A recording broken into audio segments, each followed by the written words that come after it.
উপস্থিত আছেন সম্মানিত সভাপতি, সম্মানিত বিশেষ অতিথি, প্রধান অতিথি, উপস্থিত আছেন আমার শ্রদ্ধার প্রধান শিক্ষক ও শিক্ষকবৃন্দ, উপস্থিত ম্যানেজিং কমিটির সদস্য ও কর্মচারীবৃন্দ, উপস্থিত আছেন আমার প্রাণপ্রিয় ছোট বড় ভাই ও বোনেরা, সবাইকে আমার সালাম ও আন্তরিক শুভেচ্ছা। আসসালামু আলাইকুম। আজ 26শে মার্চ মহান স্বাধীনতা দিবস।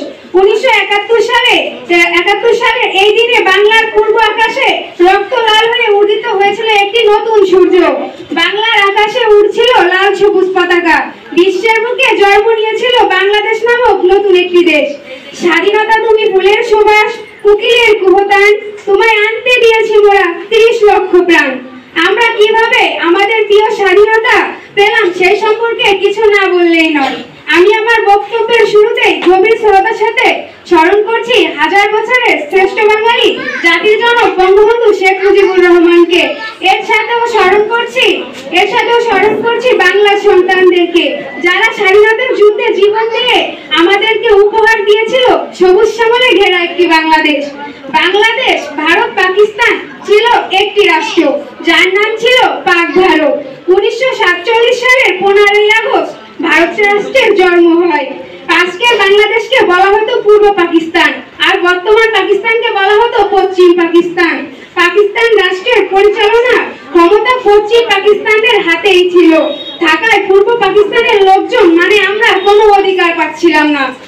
পরবর্তীতে 1952 সালে আমার দেশের সোনার ছেলেরা মাতৃভাষা ছিনিয়ে আনে উর্দু ভাষার পরিবর্তে ওই পাকিস্তানি হানাদার বাহিনীদের হাত থেকে।